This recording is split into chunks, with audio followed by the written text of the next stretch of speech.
ఇప్పుడు హెచ్సి భూముల విషయంలో చూసాం మనం, నెమళ్ళ ఆర్తనాదాలు. ఏం సార్ అసలు వాటి గురించి ఏమనుకుంటున్నారు మీరు? అసలు దుర్మార్గమైన రాజకీయ నాయకులకు ఇష్టం అట్లాంటి అర్థనాదాలు.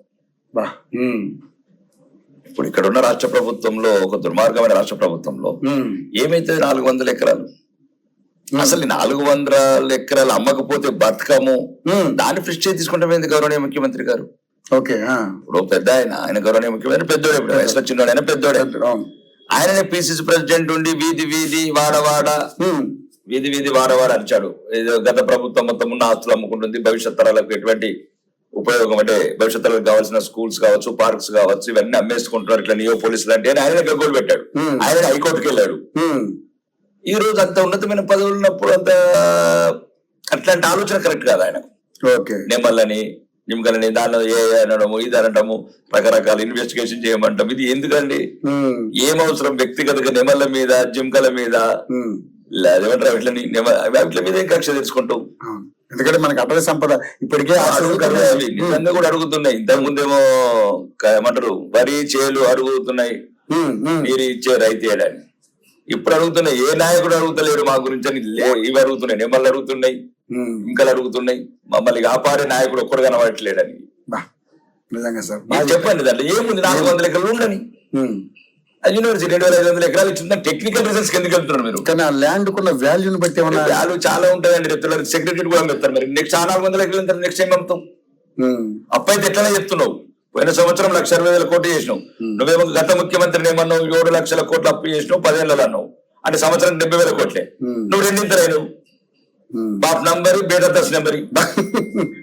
ఆయన 70,000 చేసిన యావరేజ్. నువ్వు పోయిన సంవత్సరం 1,60,000 కోట్లు చేసినావు. మరి ఇక్కడ 5 ఏళ్ళు ఉంటే 8 లక్షల కోట్లు చెప్తావు. ఆయన 10 ఏళ్ళలో 8 లక్షల కోట్లు చెప్తే నువ్వు 5 ఏళ్ళలో 8 లక్షల కోట్లు చెప్తున్నావు. మరి నువ్వే చక్కగా దిద్దుతున్నావు అంటే రాష్ట్రాన్ని ఒకరు విమర్శించే చక్కగా దిద్దుతున్నావు అని. అంతే, అదే కరెక్ట్ కాదండి. ఇప్పుడు మీరు అన్నదాన్ని చెప్తున్నాను. ఉండని నెమలు బతకని, జింకలు బతకని, మనుషులు బతకని, ఆట స్థలాలు ఉండని, అడవి ఉండని, చెట్టు ఉండని, పుట్టు ఉండని, గుట్టు ఉండని, ఎటు పోతారు? అసలు హైదరాబాద్ అంటేనే లేక్స్ రాక్స్. నువ్వు ఉంటావు 2-3 ఏళ్ళు ఉంటుంటావు ముఖ్యమంత్రి, లేకపోతే లేదు. ఇంతకుముందు ఉన్నాడా? వాళ్ళ వెంకటరామారావు పైన ఉన్నాడు, రాజశేఖర రెడ్డి పైన ఉన్నాడు, మంచి మంచి ముఖ్యమంత్రి కోట శాశ్వతం బతుకుతారా? ఎన్నో బతుకుతారు ముఖ్యమంత్రి పదవి నుండి. మీలో నాకు నచ్చింది ఒకటే సార్, ఒక రకమైన బాధ, ఆవేదన. అంటే దాని మీద ఒక సుప్రీంకోర్టు అడ్వకేట్లను పంపించుడు, హైకోర్టుకు అడ్వకేట్లను పంపించుడు. ఇదేదో ప్రపంచ సమస్య అయినట్లు, ఇదేదో పాలస్తీనా ఇజ్రాయెల్ సమస్య అయినట్లు. ఒరే బాబు, మీకు అధికారం ఇచ్చింది గత పాలకులు, కుటుంబ పాలన, అవినీతి పాలన, అహంకార పాలన. తెలంగాణ తెచ్చుకున్న తెలంగాణకు అసలు మీనింగ్ లేకుండా పరిపాలించింది దాన్ని ప్రజలు ఆ నియంత్రణ దించాలనుకున్నప్పుడు ఆల్టర్నేట్ గా మీరేదో మంచోళ్ళండి. మీ చరిత్ర కాంగ్రెస్ చరిత్ర దేశాన్ని ముంచింది, దేశాన్ని వంచింది, దేశాన్ని ఎమర్జెన్సీలో పెట్టింది, దేశ సవరణ చేసింది, పర్సనల్ ముస్లిం లా బోర్డులు పెట్టింది, సవరణ చేసిన ఈ కాంగ్రెస్ పార్టీ దేశద్రోహ పార్టీ, హిందూ ద్రోహ పార్టీ. తప్పనిసరి పరిస్థితుల్లో ధోరణి దించాలి కాబట్టి ఒక అవకాశం కాదు అంతే. ఒక అనామకుడికి పడేసారు అట్లా అంటే. ఓకే, ఏదో ఒక అంతే.